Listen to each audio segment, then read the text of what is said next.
Well, good evening and a very warm welcome to the third week of these very remarkable teachings. I was expressing my gratitude on behalf of all of us to Geshe Lhakdor for the wonderful ways in which the Dharma is being articulated as it ultimately must for lay people such as us to be of value as we confront everyday crises.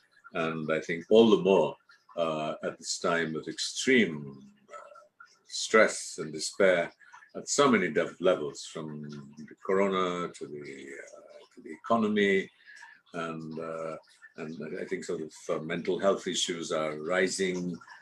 So the data tells us. So thank you very much, Geshe Lhakdor. And in fact, there has been, and I just sent out a little chat message for your feedback. We've had a number of requests to ask us to request Geshe Lhakdor to extend the timings of the session by 15 minutes or half an hour, as much as everybody's convenient. So I have sent out a little message on chat, and please get back to us as to whether you would like to start, depending on Geshe Lhakdor's convenience, half an hour early or extend it for half an hour or 15 minutes or whatever later. Then we will collate all this and respond to what works the best for most people. There's no reason for me to stand between the words of the Master and our teacher for this evening.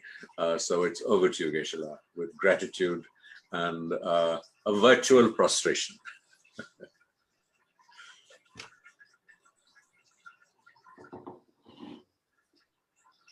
FURHHDL,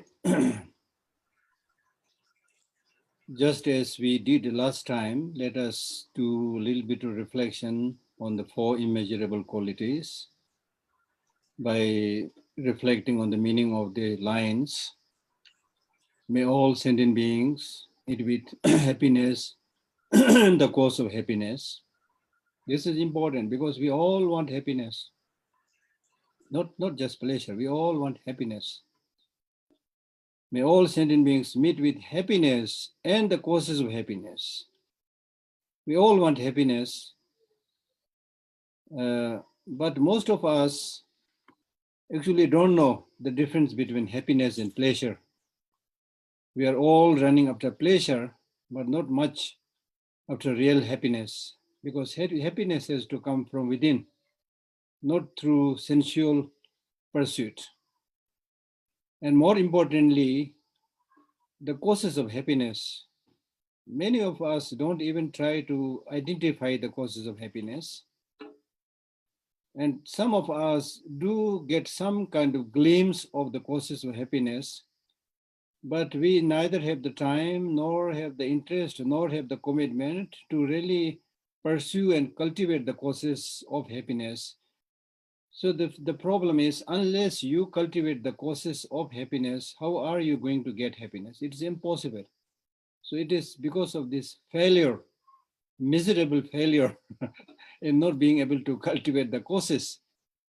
That's the problem.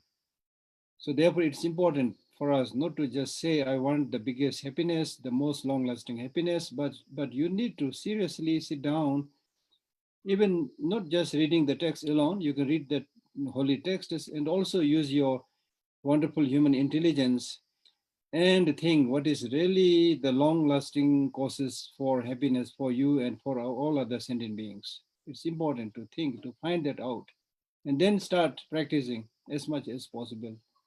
That's very important. Second line reads, may all sentient beings be without suffering and the causes of suffering. In a similar situation, nobody wants suffering. Even to the extent of bite of a mosquito, we don't want. But again, number one, when we talk about suffering, probably we will identify it with headache or stomach ache and the obvious sufferings. But most of us don't even know the deeper levels of suffering. In Buddhism, we talk about suffering of change. That means uncertainty in life, losing one's relatives and friends, getting deprived of your material affluence, so many things that you lose, which is also suffering. But then there are even more subtler levels of suffering, which is rooted in our own conditioned existence because of the influence of negative emotions and contaminated karma. We have become susceptible. Our body is not made of diamond or stone. It's just made of, very, very fragile flesh, and especially inside. If you look at the internal organs, how fragile they are, we hardly think about these things. So I encourage people not only just read Buddhist text, but also watch a documentary on the makeup of human body, especially how the internal, organs function. You will be amazed, as Nagarjuna says, it is amazing that we are able to go to bed and next morning able to wake up. It's just magic and mystery. So we are so fragile. So that means impermanence. So it is important to reflect on that. That is, then once you reflect on that, this is not to scare you or frighten you unnecessarily. Again, some people don't really want to think about those fragility. They want to, think that I'm okay, you're okay, I'm permanent, you are permanent, and none of us are going to die kind of attitude, which is not going to help us because that is pretension, you see. So therefore, let us face the reality and see the real situation. Because if you are able to see the real, nature of the fragility of your body and mind, you will be able to take care of it much more. Just like if you have the beautiful thing which is fragile, you will handle it very carefully. So similarly, if you understand the fragility of your body, even in terms of what you eat, even in terms of, the exercise and many things that you do, you will be very careful. But normally we are not careful because we don't know about those things. We don't know our fragility. We don't have conviction about that fragile nature, which is called impermanence. So it's important to know about that. Now that kind of suffering, these different levels of sufferings, they come from causes and conditions. So again, just as we did with the causes of happiness, here also it is important for us to, precisely locate and look at the causes and conditions of suffering. And if in the true sense of the term, if you do not want suffering, then it is no good just to say, I don't want suffering, It is no good just to close your eye and do some prayer and wish that all sufferings will vanish. It will not happen like that. Scientifically speaking, or based on our own common sense and common experience and Buddhist teachings, it is very obvious unless you remove the causes of suffering. Let me give you one example. For example, in the case of somebody who is very addicted or very fond of eating chocolates, okay, then if you ask that person, are you eating this chocolate to become fat? That person will never say, no, I'm not eating this to become fat. I'm just enjoying the taste. But the thing is, you're not, intentionally doing it to become fat, but what you're doing is going to make you fat. There's the consequence, unavoidable consequence, right? So therefore, that's the point, similar like that. There are many things that we do. Once you do that, the fruits will be there. So that, just like, for example, we don't eat poison because we have the conviction, we know that poison will kill me. So similarly, if you have a precise understanding and genuine conviction about the so-called three poisons in Buddhism, anger, hatred, and ignorance, we call them three poisons, but we don't hesitate in eating these three poisons because we don't have that conviction as if these are really, poisons. And the destructiveness of these three negative emotions are much more destructive than actual poison, eating poison. If you eat actual poison, it will kill you. Physically, you will die, but it will not do any damage to your mind. But with these negative emotions, it will completely destroy you in this life and for many lives to come.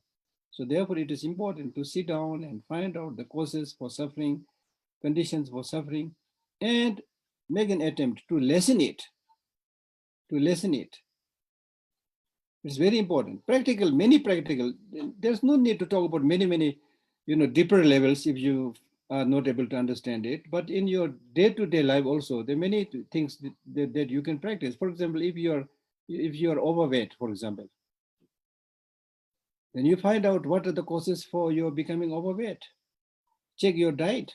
Very simple. Reduce the amount of the food you eat. Things like that. It is 100% sure that you will be able to reduce your weight, and thereby you will be able to, remove many diseases like diabetes or blood pressure and so many things you can easily remove.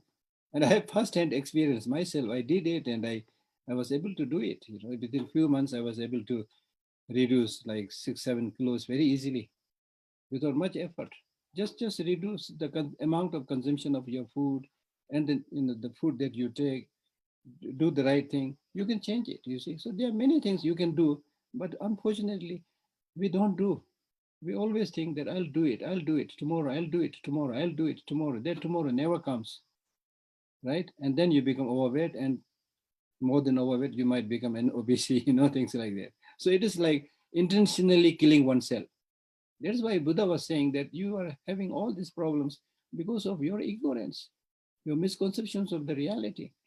If you change that misconception, understand the reality, and live your life in accordance with the reality, don't fool yourself. Don't just run after appearances. Appearances are deceptive. These are all he's saying. It makes such a wonderful sense. So what is really needed is, as Rajiv has requested to lengthen the talk, I can easily do that. I can speak for an hour and a half and things like that, no problem. But what I would argue is not just listening to somebody, but doing your homework. I've been persistently saying this to others, and myself also I'm trying a little bit to, practice it. Talking is not that easy, but it's easy, relatively easy. You need to spend a few hours here and there to study the text. Then you may be able to speak it, you may be able to teach. But in terms of practice, we have this habit of postponing. And there is a Buddhist teaching which says, tomorrow and next life, which will come first is not sure. Which means tomorrow Tomorrow and next life, which will come first, not sure, means death and tomorrow, which will come first, not sure. We have this tendency to think that, oh, right now I'm only 30, I'm only 40, or even in the case of a person who is 80, 90 years old, he has this tendency to think that right now, my age is quite old, but I'm physically very healthy. That's what I'm thinking right now, right? But the distance between death and life is just this breath. If you breathe out and could not breathe in, that is called death, right? You don't have to buy any special, air ticket or things like that, So therefore, what is important is we need to realize that this life that we've obtained is very, very precious. Not in the sense of our ability to enjoy so many things in day-to-day basis, but also our capacity to benefit so many other people, make so many other people happy. The other day I was reading a book on the meaning of success, and I found that success in today's world is measured in terms of how much money you have, how powerful you are, how famous you are, things like that. But in the end of the day, the book says, quoting many great teachers, at the end of the day, success means flourishing, a flourishing life. Success means a person who is really internally happy and balanced, right? So that is really the source of success. So whether you think it in terms of your meaning of education or you think it in terms of your success, education and success basically means a happy person, somebody who is always happy and cheerful. Once your mind is happy, you can do miracles. Just through your smile, you can make many other people happy. You don't really have to spend a lot of money. And we all have that first-hand experience. Again, we are not able to constantly practice it, but it is really amazing. And so therefore, teachers like Nagarjuna, they say that if you really want to establish yourself, achieve something, then start helping others, start benefiting others. And it's not that difficult. It is not difficult. For some people, just a smile. For some people, just sitting with them and talking and answering their problems and questions. For some people, just sending 100, 200 or 1,000, 2,000 rupees, For those of us who have a little bit more money, when we have a few thousand rupees, we don't think this is a big deal. But there are many. I have that first-hand experience myself. For some people, just to get 5,000 rupees probably will change their life. I'm not exaggerating it. I have first-hand experience, you see. So the only thing is we are unable to do it. We want to keep everything for oneself, you see. Even when you are on your deathbed, still you are not able to give many of these things, you see. So it's important to really practice and do your bit, and then you will really test the meaning of Dharma. If we just keep on talking, then it's entertaining, but of course better than nothing, but will not have much effect. So therefore, we are reading this very precious text, Bodhisattva Garland of Gems by Atisha. And the last time we read about the selecting of or choosing the 4 deities, and we discussed about Buddha as one deity, and then Avalokiteshvara as the second deity. So the third deity that is explained here is the green Tara. With regard to green Tara, the text says that green Tara is really a female deity which is without any fault and who is really embodiment of all the good qualities, and who is somebody who arose from the pristine wisdom. And she is the one who protect you from the 8 fears. In the Tibetan society, recitation of the 21 Tara prayer is like in the monastery, big monasteries, they recite, I don't know how many times in a day. And ordinary also, even ordinary, not so educated people, they all recite this Tara prayer, 21 Taras. So here it says that she is a female deity who will protect you from the 8 fears. The 8 fears are fear of arrogance. See, that means again, if you're arrogant, you should be careful. You should fear these negative emotions.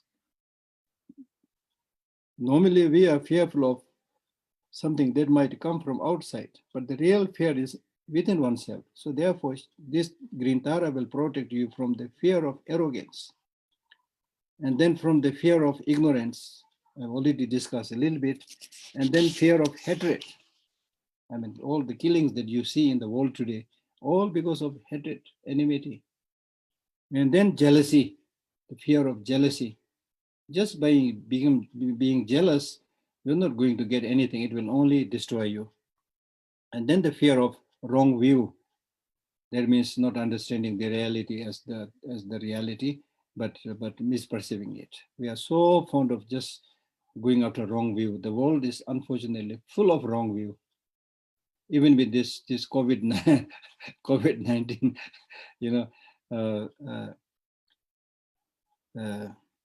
statements that we hear, so many wrong views, and many people unfortunately get unnecessary fear because of the wrong information. And then the fear of stinginess, that was basically what I was talking about. Pandit ka muthi bolte hai, Hindi mein hum log bolte hai, Pandit ka muthi. When the Pandit means the scholars, when they don't share their knowledge, and then we call it the tight-fisted scholar, Pandit ka muthi. So stinginess, unless you adopt this way of giving things to others. Last night I was watching TV, and I was watching this many activities that done by different organizations to help this pandemic, remove this pandemic or lessen this pandemic. So there was one institution which Rajiv and many others know very well, Give India. I mean, these are beautiful titles and they are doing wonderful things, it looks like, you see. So Give India, see. So that means, open your hand, don't be stingy. When you came into this world, you did not come with anything. When you're going to leave this world, you're not going to carry anything. In between, I'm not saying give up everything. When your mind is not ready, you can't do that. But as much as possible, start practicing it. And many of you have heard the story of one great Kadamba master who in the initial stage was also like one of us, very stingy. He could not give anything. And through practice, he realized that I'm a very stingy person, but still he did not have that capacity and practice to give anything to any other. So what he did was he started practicing by taking something in his right hand and giving it to his left hand. Then taking something in the left hand and giving it to the right hand. And then gradually he became a great teacher, great master. So we need to practice, you see, practice. It's very important. Start from small things. And then once you give small things to others, when you see how much benefit these people are getting, you will feel happy, you see. So therefore, the stinginess is really like an iron chain, which is not good for you also. Baggage. Hoarding many things out of stinginess is actually excessive baggage, right? So we don't need any excessive baggage. Not only when we die, but even while we are alive, we don't need this excessive baggage. Especially in places like Dharamsala, when you hoard many things during the monsoon, so many of the things that you hoarded become moldy, So at that time you think, oh, I wish I don't have anything, the house will look so clean and so easy to sweep and clean. But when you have hoarded so many things, you don't know where to put this one, where to put that one, when I'm going to use it, not going to use it, not being able to part it, just headache, unnecessary headache. So start practicing. And then the next fear is fear of attachment. Attachment is, Tsongkhapa says, attachment is really like a drop of oil that falls on a piece of cloth.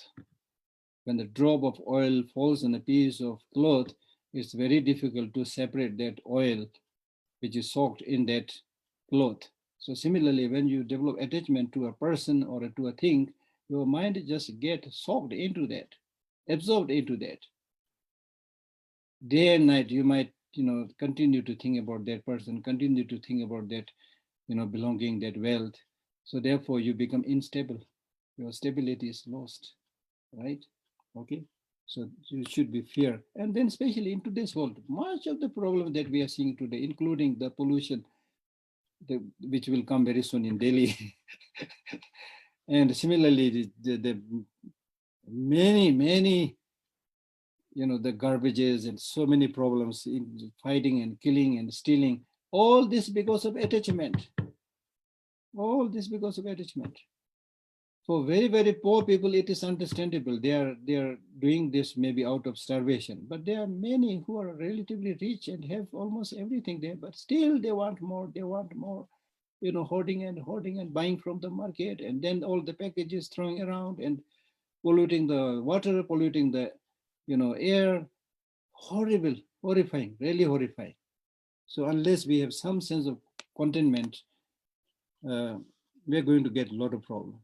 And the next fear is fear of doubt, especially towards what is true, which we are going to read very soon in this text. Okay, so she is a deity which will protect you from these fears. And then the next deity is the deity which is called Achala, which is something like unmovable, which is really like also a deity which will give you special attainments, and this deity is said to be a deity which is born from the body of the Buddha with his blessing and things like that. And here in this case, few important lines that he said.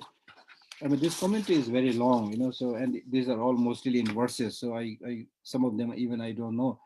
So I'm just trying to, say a few here and there.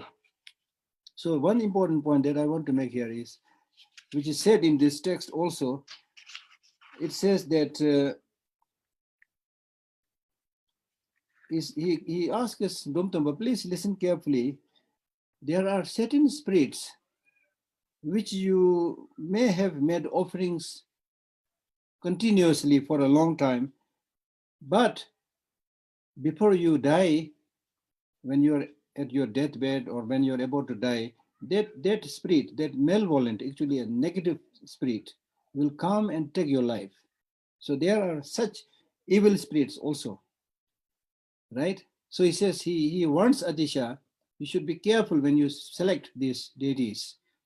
It refers to a positive, healthy spirit, not the negative spirit, because there are negative spirits which may have certain, just like among human beings, we have very bad people. So among the spirits, so some are very nasty, some are very good. So if you relate yourself and take refuge or protection from an evil spirit, you might get a lot of problems. And he says that this kind of so-called deva or God, whatever you call it, these are actually more horrible than the ghost. So that's why His Holiness has repeatedly, advised people to against the practice of this controversial spirit called Shugden. Those people who you know, you understand it. But if you don't know, but if you don't want to know, it's okay. But what is important is that in Buddhism, we take refuge to Buddha, Dharma, and Sangha, as we already discussed. That is our ultimate refuge. Then other spirits, even higher spirits, you can always seek their support. But be very careful not to take refuge in malevolent, evil, negative spirits, right? Because if you do that, then from there arises fanaticism, sectarianism, it will become a kind of cult. So we have to be careful. So as a Buddhist practitioner, if you don't know much about many of these Dharma protectors, then it's okay. If you want Dharma protectors, then as is advised here, these 4 Dharma protectors, and in some other texts, there are other protectors also, which is really long-lasting, reliable. Rely on that. If you are there also, if you are unable to do that, I think it's okay. But what is important is that you do your Dharma practice properly. The so-called Dharma protectors, in many cases, some of them are really enlightened beings, very good. They will definitely help you. So if that Dharma protector is a genuine Dharma protector, that male or female Dharma protector will help you even if you don't propitiate them, because it is a commitment that they have made. Just like good people helping any other good person doing many things, they'll come without you having to ask them to help. They will help you. It is their job, their responsibility. Now, if there is a spirit, which if you propitiate, then helps you. If you don't propitiate, then harms you. That means you can practice corruption with that spirit. So how about that? Right? It's really like corruption. So therefore, as I said, the very reason that in Buddhism is a non-theistic religion, don't believe in a creator God. On the one hand, we say that we don't believe in a creator God. Then again, you have all these deities. Not only you have these deities, but if you see these deities as almost the creator of your happiness and peace and success, if you propitiate them, doing on your own practice, then you're completely wrong, right?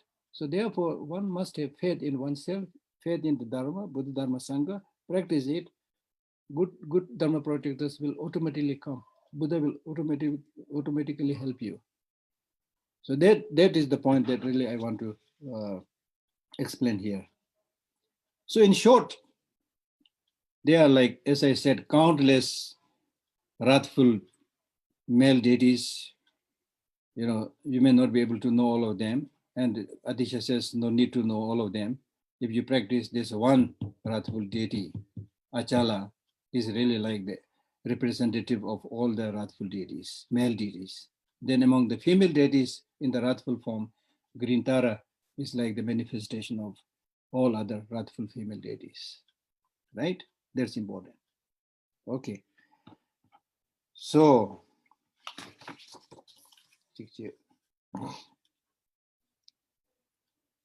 then there is a discussion between Atisha and Domtomba, where Atisha asks Domtomba, what kind of teaching you want to get from me? And Domtomba says something that is profound, something that is quick for enlightenment, things like that.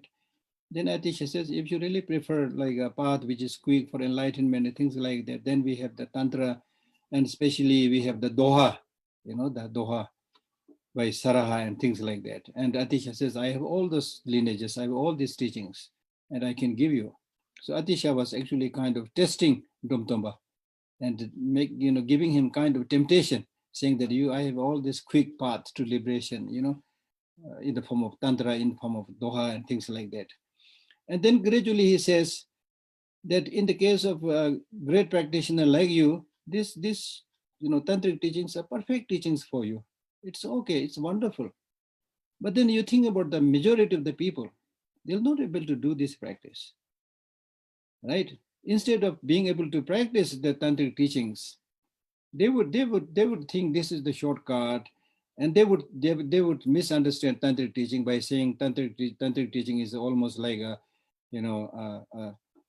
teaching of having sex with other partners.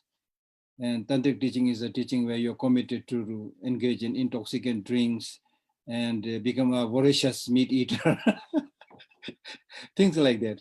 So Atisha says, so therefore there's a risk of the ordinary people, unenlightened, whose mind is not trained. There is a risk of going in the wrong way. So therefore it is important that when it comes to, now since you have already chosen the 4 deities, now it is also important to choose the teaching. And then Atisha says the teaching that you should choose is the 3 Pitakas, the Vinaya Pitaka, Sutta Pitaka, and Abhidharma Pitaka. And then he gives a lengthy explanation saying that if you are able to understand, then you will be able to understand all the tantric teachings come into one of these 3 Pitakas. So tantric teaching is there, right? And then also many of the teachings that you practice, even in the sutric, teachings, in a way, they are also very similar to some of the tantric teachings. There is a process of generation stage. There is a process of completion stage and things like that.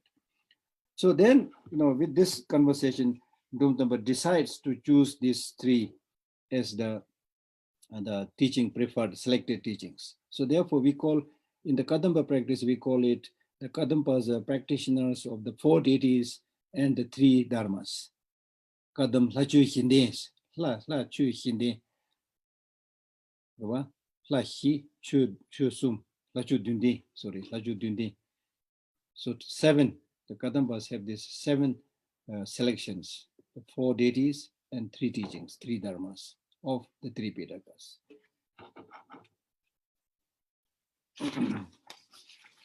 And then there he also gives a warning about the so-called Tantric practitioners and so-called Mahayana practitioners.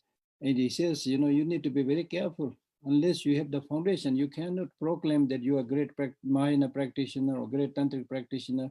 And he says, even if you look at some of the, lower vehicle practices, like the 4 virtuous practices of a trainer, which is not in the Mahayana, which is it comes in Mahayana also, but primarily in the lower teachings, where the 4, virtuous practices for a trainer is, if somebody beats you, don't beat back. Somebody hits at you, don't hit back. That's one practice. Somebody scolds you, don't scold back. If somebody finds out your fault, don't find their fault in retaliation. So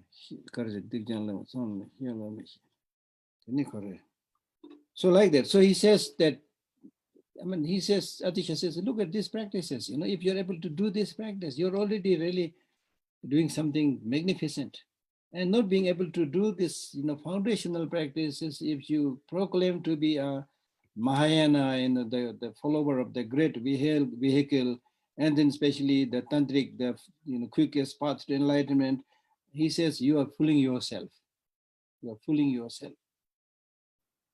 Right? So therefore, what he is saying is you must have the foundation, and especially for the benefit of the many, you should really follow the most essential fundamental teachings.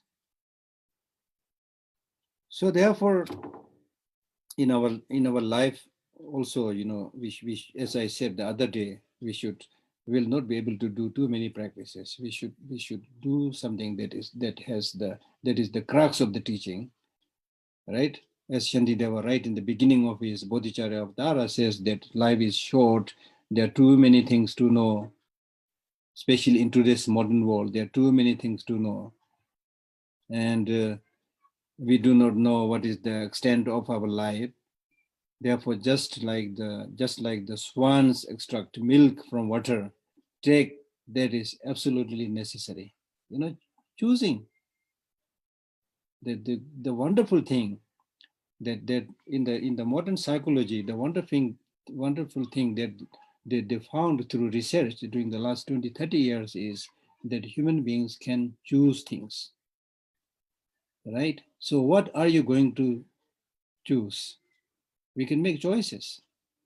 So it's important to not to make a mistake of what you're choosing. That's why he's talking about choosing these 4 deities, choosing this, the 3 dharma teachings.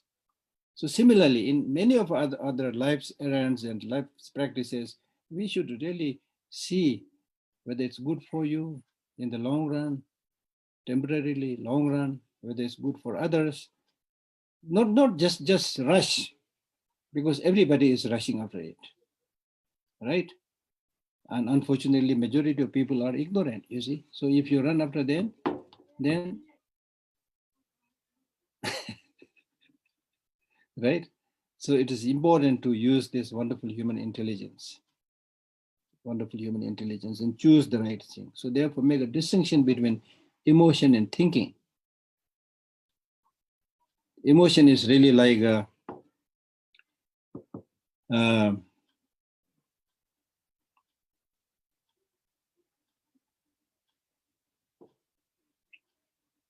what is happening right now. Emotion is more or less what is happening to you right now. So your emotion focuses more on the present situation, especially when you have trouble, difficulty. For example, right now we have this difficulty of this pandemic, the COVID. So we are all mostly talking about this because it's related to your emotion, how you feel.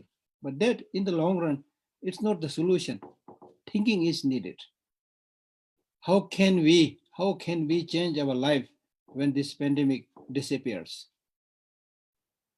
Unfortunately, again, I know that our memory is short, and maybe for some time we may be nice. Then after that, we'll revert back to the same way of he, who, and forgetting everything, right? So therefore, it is really, really important to come up with a strategy, through the experience of this pandemic. Let us change our life for the better. We had this experience during the Spain flu. We did not change much. So I hope this is not the case with this experience, right? So therefore, thinking is a little bit important. In other words, what I'm saying is you should use your human brain, human intelligence, and do those things which is good for you in the long run. Ordinarily, in economical terms also, we talk about 5-year plan, 10-year plan, and things like that. In Buddhism, we talk about many eons plan. So even if you're unable to make many eons plan, at least plan for the next life, a little bit longer, so that there is a guarantee that you will be happier. So don't just get bogged down with the present happening alone. Of course, you are compelled to focus on the present suffering, present problem, and need to quickly find out the medication or solution for that. That is absolutely necessary. I'm not saying that this is not necessary, but don't just get bogged down with that. In the West, they did a research about the refugees. So they found the refugees have a lot of physical problem of food, of clothing. So they are focused only on the present problem. They are not able to think about the future, the long-term, harmony or peace and things like that. So that's understandable, but that is not the solution, right? So we need to, especially as a human being with this wonderful human intelligence, we need to think for the long-term happiness and peace, not just, quick fix solution for every problem. Okay, so the next chapter, next chapter, the verse says, the discard all doubts, cherish persistent practice, thoroughly relinquish sleep, lethargy, and laziness, and always strive and persevere. So as I said earlier, that since one has chosen these 4 deities now for the long-lasting, purpose, we should also choose the teaching, which is the Tripitakas. Okay.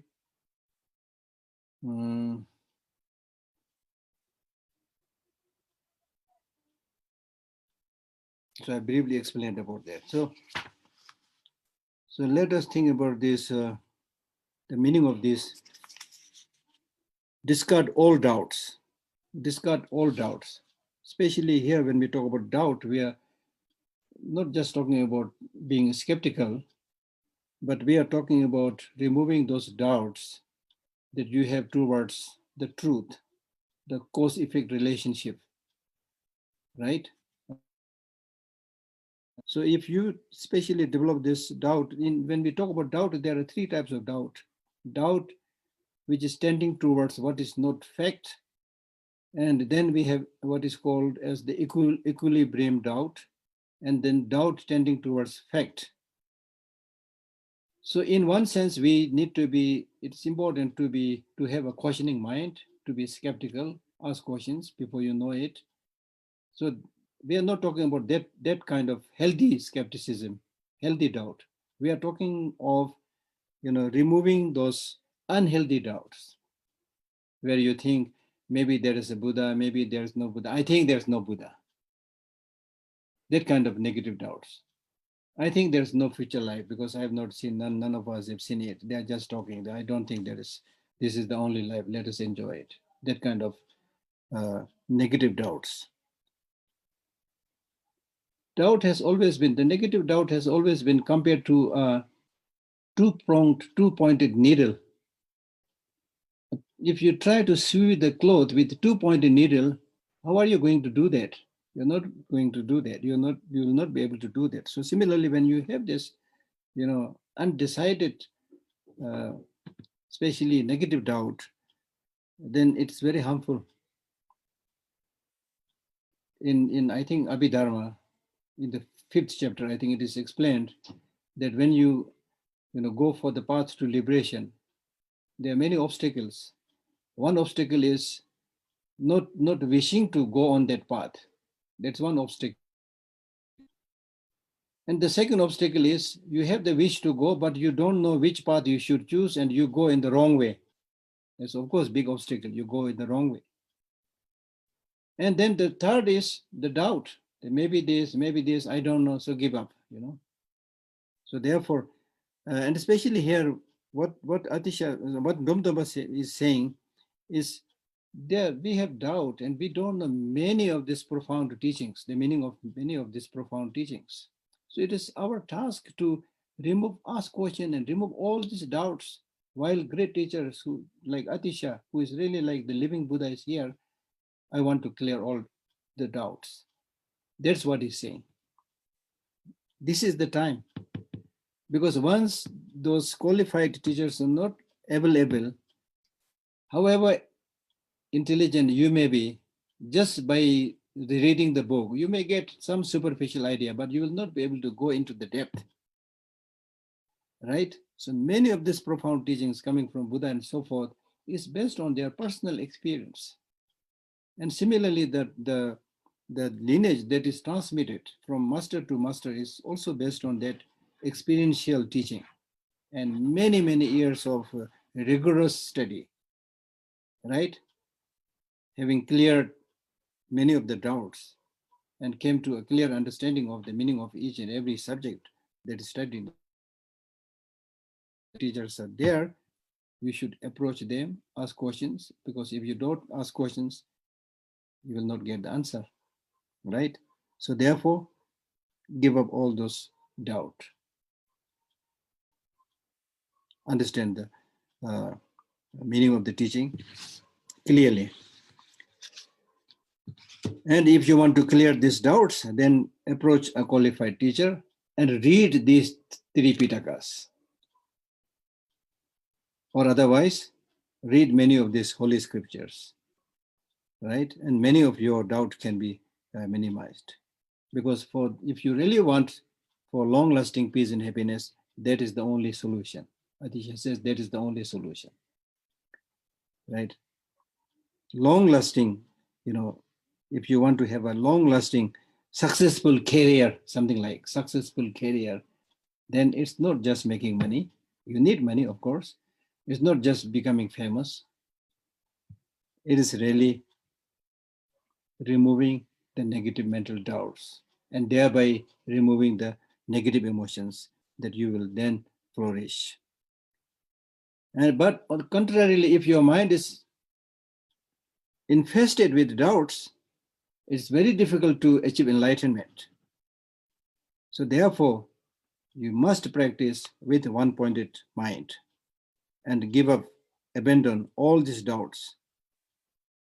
And then having clarified doubts and having understood the meaning, then, as I was saying earlier, then cherish persistent practice. That means then you should practice persistently. Cherish means enjoy doing continuous practice. Just as this morning I was reading a commentary of Bodhisattva Avatar by His Holiness, where His Holiness says, just as we have to eat every day, it's not enough that you get the meaning of a particular verse or particular text. It's not enough. It's not like watching a movie or reading a book on war and things like that. If you read a comic or book on war, once you read it, or story, you read it and then got some idea, that's it. You don't have to read it every day. There's nothing to practice, right? But here in this case, all these teachings are for practice, for spiritual nourishment. Just as for the body, we need to eat every day, not only eat every day, but 3-4 times. 3-4 times in a day. Breakfast, lunch, dinner, and in between Kit Kat or whatever. We have to eat several times. Once somebody asked me, when you receive these tantric teachings, then the teachers like His Holiness will give you a commitment to do the 6-session Guru Yoga practice. So during one of my talks, several years before, somebody asked me, Geshe-la, why we have to do this 6 times a day, or 6 times a night, or at least 3 times in a day, 3 times a night? Why we have to do this? I did not have a proper answer. Then later on, I got some kind of answer. Now, when they ask such questions, I tell them how many times you eat. In terms of your body, you do this 6-session practice, breakfast, lunch, dinner, and many things in between. So more than 6 sessions, 10-session practice you're doing for your body. And for your mind, the other day somebody wrote to me saying that I want to do meditation, but it's very difficult to sit even for 10 minutes. There's the problem, you see. So therefore, the spiritual practices are the food, the sustenance, the nourishment for your mind. And I have been saying that much of the problem that we see in the world today is because of mental starvation, spiritual poverty. The more you nourish and sustain and cultivate and look after your mind and make your mind healthy, not only your mind, your body will also become healthier. It's 100% sure. It is not only said in Buddhist teaching or Tibetan medicine, but it is, I have read recently, because I was asked to give many talks, related to how to maintain, mental health and things like that. So I was reading many other books also. So all of them clearly says that if your mind is happy and healthy, your body will also become healthier. So therefore, cherish persistent practice. Practice it, practice it, practice it, practice it. It's very important. And you have to decide tomorrow. Make a decision, at least to start with 10 minutes in the morning or 10 minutes somewhere in the evening. Decide it. And then gradually you will get habituated with this practice and it will become very easy. There's nothing that does not become easy once you get habituated with it. The seemingly difficult thing is difficult because you're not riding a bicycle. I practiced riding bicycle when I was very young. So when we practice and we are concerned, whether I will be able to ride properly or not, every time you try to ride on the bicycle, you fell down, then you try again, you fell down. And then gradually I never become a very good, cycler because I practiced for a short time and then there was no place for me to ride a bicycle. But I was able to at least clearly see that when you get trained, not only you will not fall from the bicycle, but even when you are driving, whether it's bicycle or motorbike, whatever, even while you are driving, you are talking and looking at your friends, you're able to gain that kind of training. So training is very important. Once you get trained, it becomes very easy. Not only easy, but delightful, right? Now, in order to sustain that continuous practice, what you need to do is you need to give up certain things. Thoroughly relinquish sleep, lethargy, and laziness. These are the obstructions. We are very fond of sleeping, you see. Some people, yes, sleep is again necessary, not only in the night, you need very good night sleep. Also in the day, probably 10, 15 minutes, nap is probably important. The scientists at least say that. But more than that, if you keep on sleeping, every time you get an opportunity, you keep on sleeping and lying, then your mind gradually becomes stupid. There may be people who are very, very fond of sleeping. If you judge yourself, you'll find, especially sleeping for a long, long time in the day, you'll find when you get up, not only you feel, physically very tired, but the words are also not coming very easily from your mouth because your brain has stopped kind of functioning, you see, right? So therefore, it is important to relinquish sleep and lethargy. Lethargy means when your body becomes heavy, mind becomes heavy, and things like that. And laziness. And always strive and persevere. So I'll explain this a little bit again next time also. I'll continue with that. So we stop here. If anybody has any questions, we have still maybe 10 minutes or so. Yeah. If you have a question, please go to participants and flag us. Am I right, Sari? Yes, sir. Okay. Well, while we wait, I'm going to take the moderator's privilege of asking Geshe La, a question I have to very, very partially really understand. And that is in deity yoga and the practice of deity. And the idea that the deity is does not have a independent existence. And so we generate the deity from shunya and then dissolve it into it. So for a lay sort of student practitioner, sometimes that aspect is confusing and difficult to hold on to, because we want to feel the security that the deity is a presence who is an enduring presence, who is supporting us and impacting our minds. And so what is this relationship to deities and the different kinds of deities, and sometimes the role of a wrathful deity, which is not what you normally associate with spiritual practice. I mean, why you want to meditate on a peaceful deity? So I think here the problem is not only with the practice of the deity yoga, but problem with our overall process of perception of things. It's not only deity, but everything that we come into contact, everything that we experience, everything that we observe, nothing has independent existence. These are all mental imputations, right? So we are simply, taking that reality with the deity yoga practice also. It's not an exceptional practice with deity yoga. So just like any other existent phenomena, deities also don't have independent existence. Now the key question is, as you are saying, which is absolutely true. That's why all these Buddhist philosophical schools, they have so many debates among them.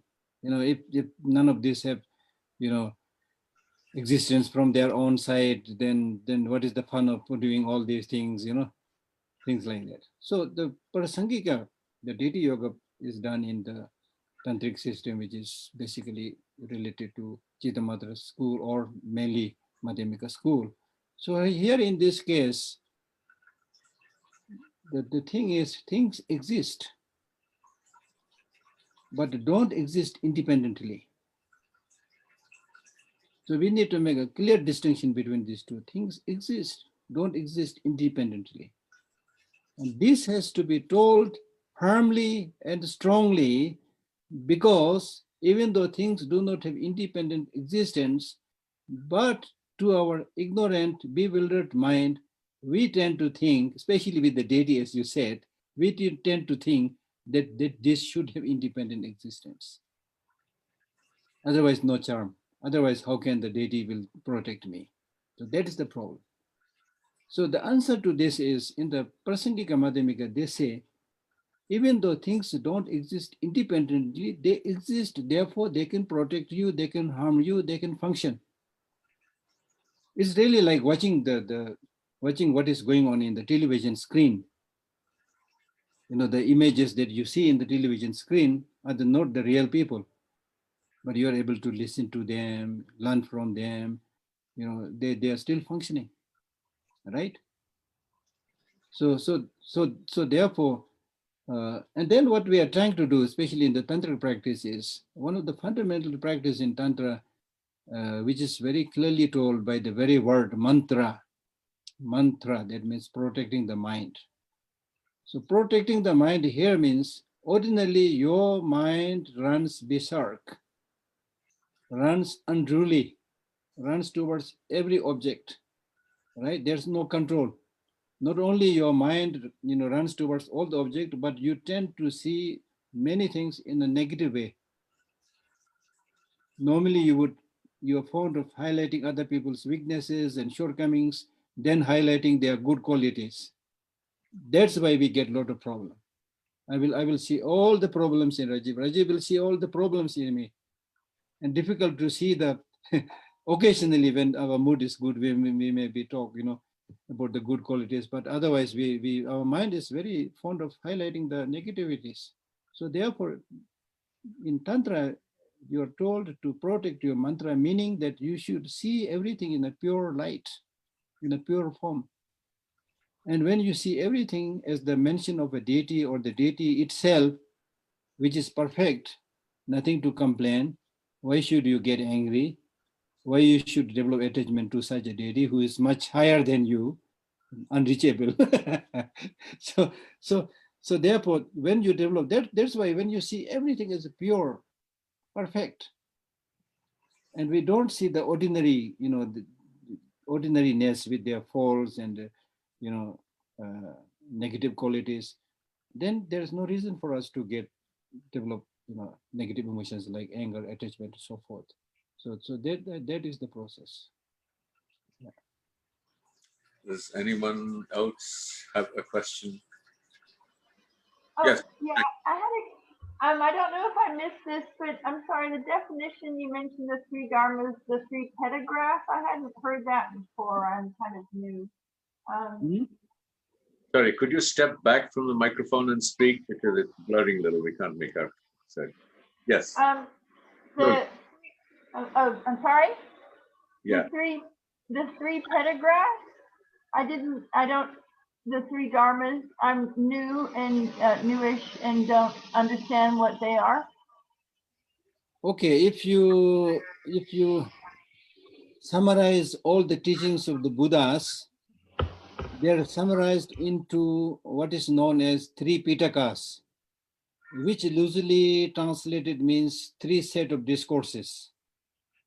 So all the teachings of the Buddha can be put into these three kind of basket, three set of discourses.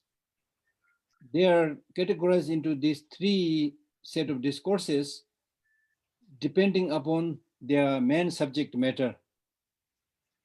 One will be the Vinaya Pitaka, which means the set of discourses on monastic kind of discipline, will talk more about ethics in general, especially the ethics of the monks and nuns.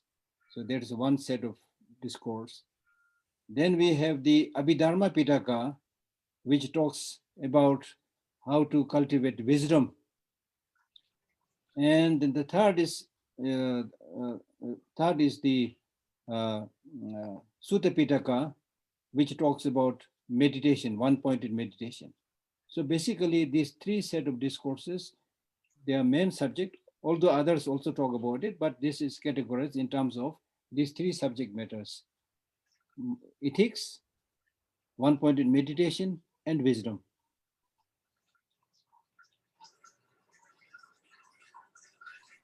Great. This word Tripitaka is like Sanskrit or Pali word, which basically means three set of discourses.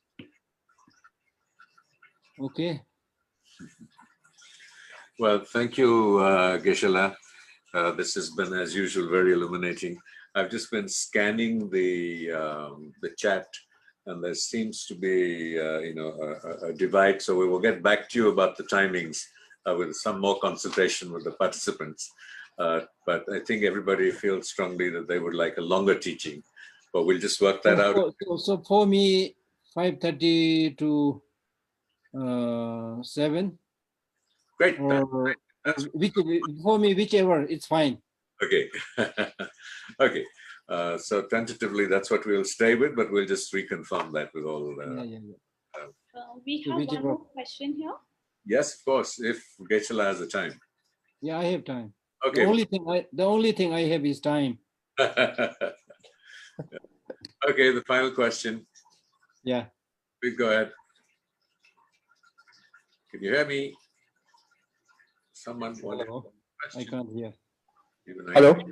Yeah. So my question is regarding the mind-only school, who, from my understanding, is that they don't believe in that something externally exists.